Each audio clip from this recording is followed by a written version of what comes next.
welcome to my YouTube channel, One Race, Human Race, All Human. Today is Saturday, October 22nd, 2022. If you are a Democrat, pollster, running for office, you should read the book by Professor E. Handy Lopez, Dog Whistle Politics, How Code of Racial Appeal Has Reinvented Racism and Wrecked the Middle Class. It's a Southern strategy. It's been run over and over again. You have to talk to white voters and talk to them, explain to them that they're being hoodwinked once again by people giving them both their color of skin instead of economics.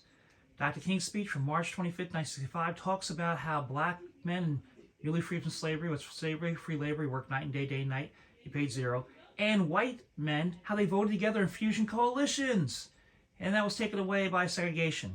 The point is they weren't concerned about the color of skin.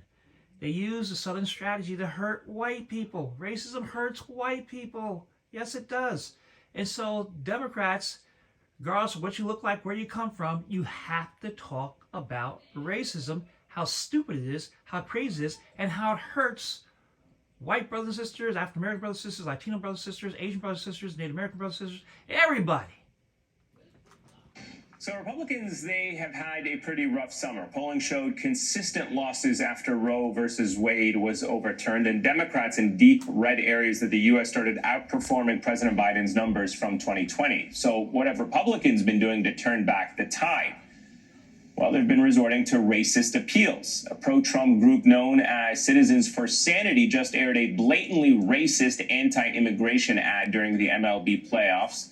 That group has ties to Stephen Miller's America First Legal Foundation PAC. Miller, you might remember, is the bigot who spearheaded Donald Trump's anti-immigration policies.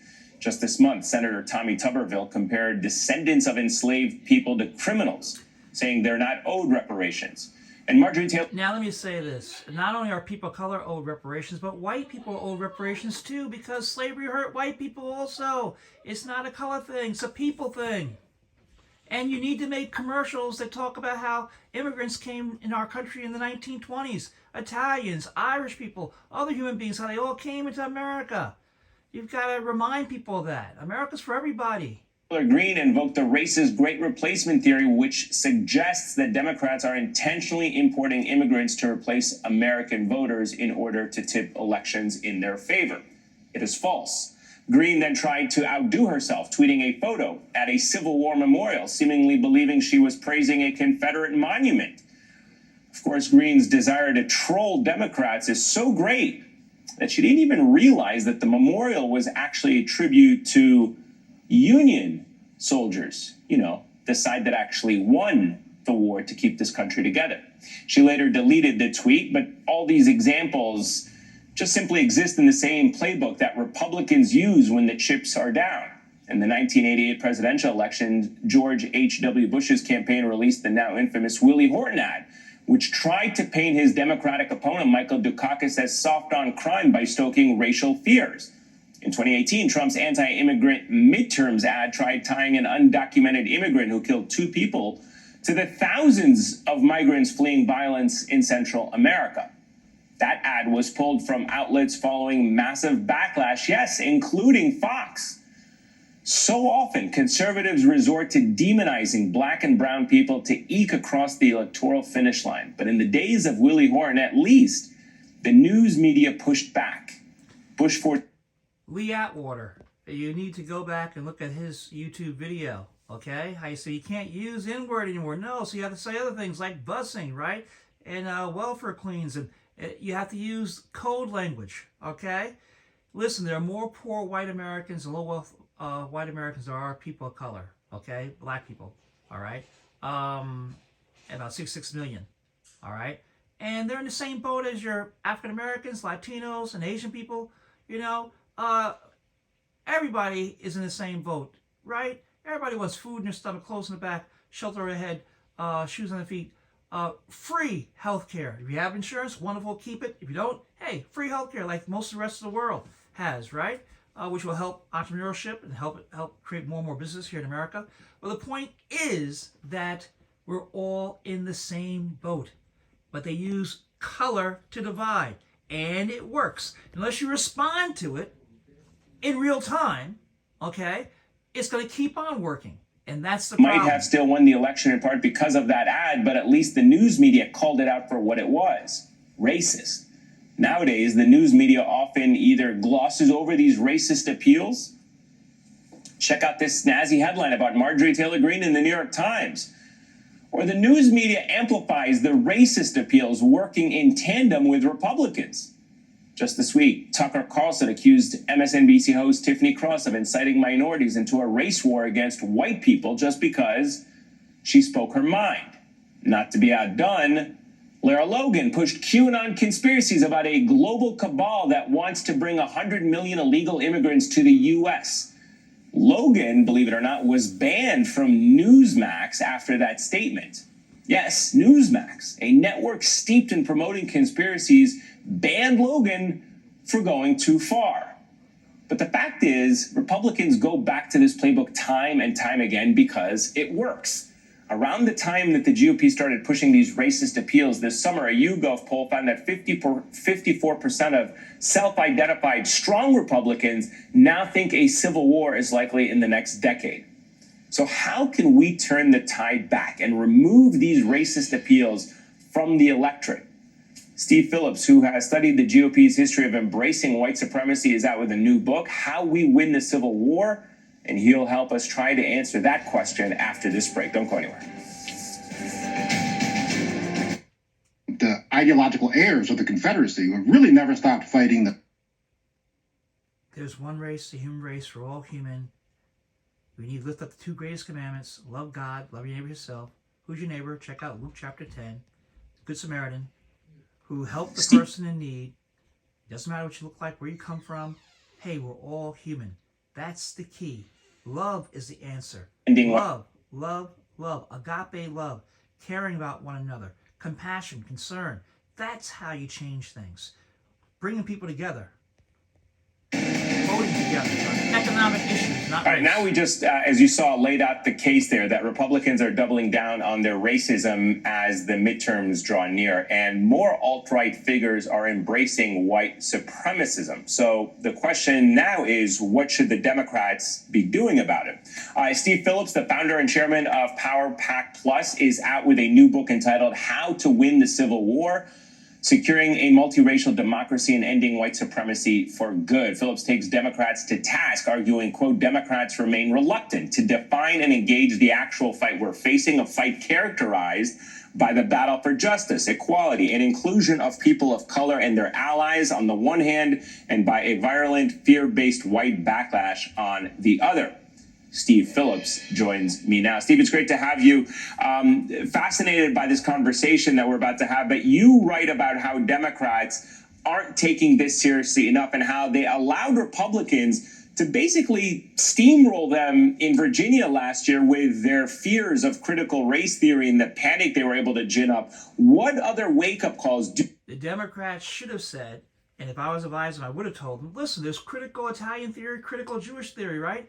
And you use a triangle shirtwaist factory fire where they lock the doors on those Italian people and Jewish people, may have been Irish people also there. Those women who were there in the factory locked the doors, fire broke out, and they had to jump through the windows onto the concrete to their deaths.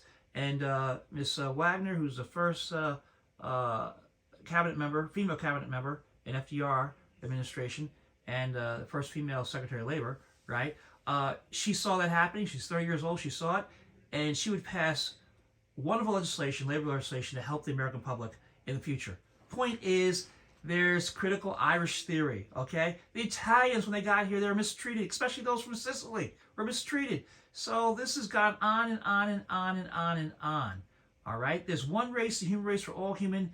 People of color, they were slaves. With slavery, it's free labor. You work night and day and night. You're paid zero. What happens? The people who have you enslaved, they make Google dollars off of you, right? Trillions of dollars, okay, of money off of what? Free labor, okay? That's what it all comes down to. And you create a big lie that says, oh, these people are different. No, we're all God's children. We're all one race, human race, all human.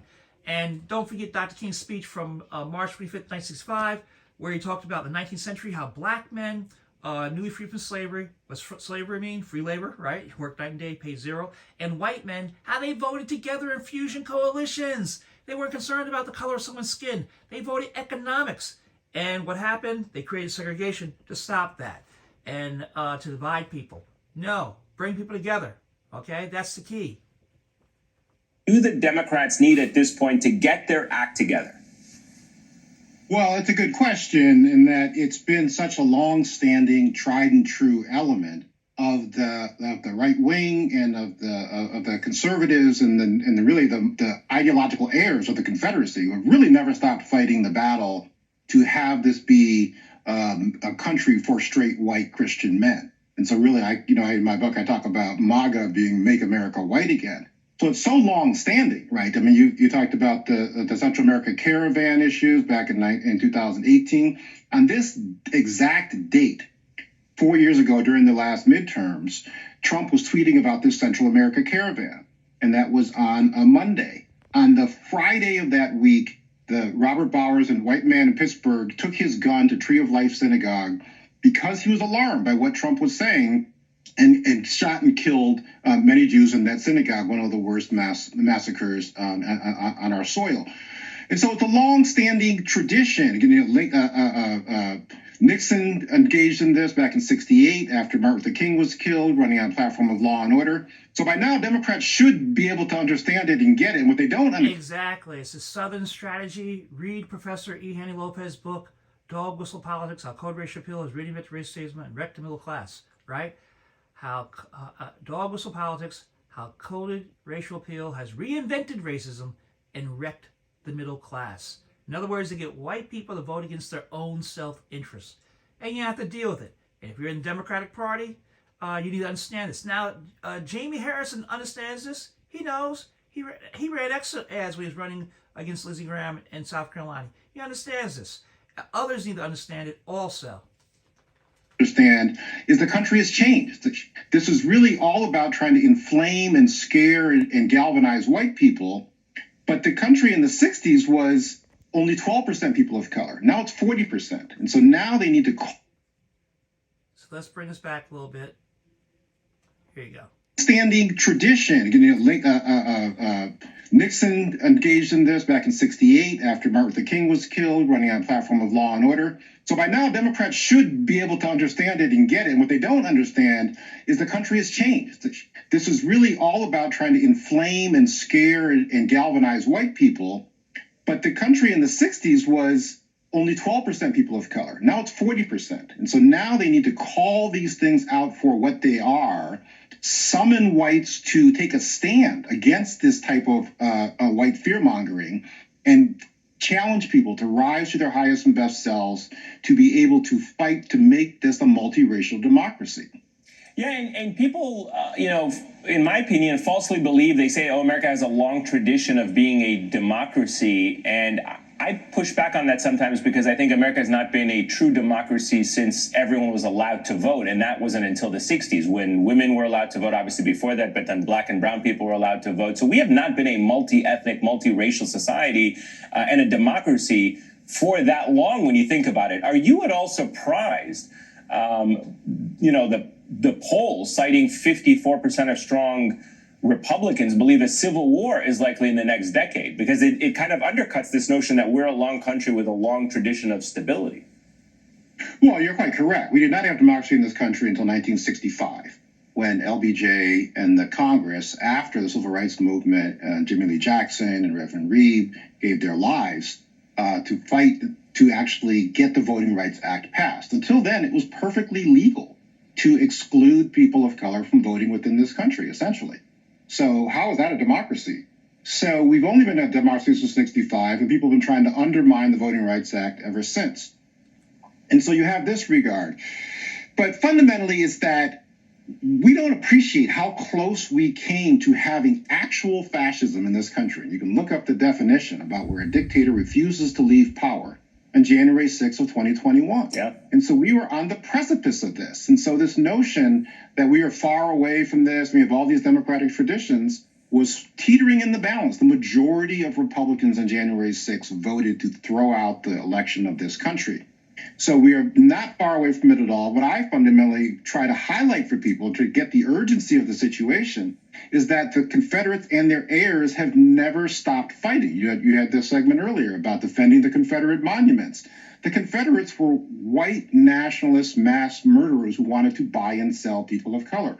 Why do we have monuments to them in this country? Why are there monuments to them in the United States Capitol?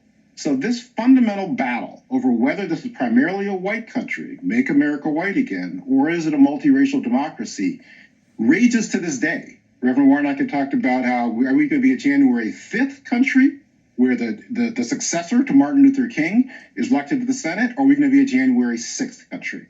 And that remains the battle that we're engaged in this country. Yeah, and it's absolutely brilliant the way you frame it like that. I wanted to get your reaction to this. You had the New York Attorney General Letitia James and Governor Kathy Hochul releasing this report just this week, saying that fringe online platforms played a role in radicalizing the Buffalo shooter who shot up a supermarket earlier this year in that hate crime. Your reaction to that?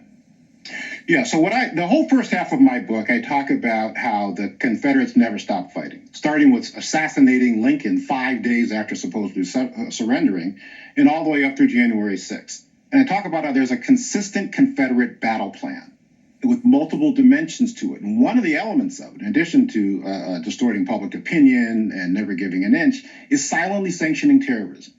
And at every level, they've been silently sanctioning terrorism, sometimes not so silently as when Donald Trump told the Proud Boys, stand back and stand by in a national presidential debate. And as I was saying at the top, 4 years ago on this date, Trump began fanning the flames that led to the white domestic terrorism that took place at Tree of Life Synagogue.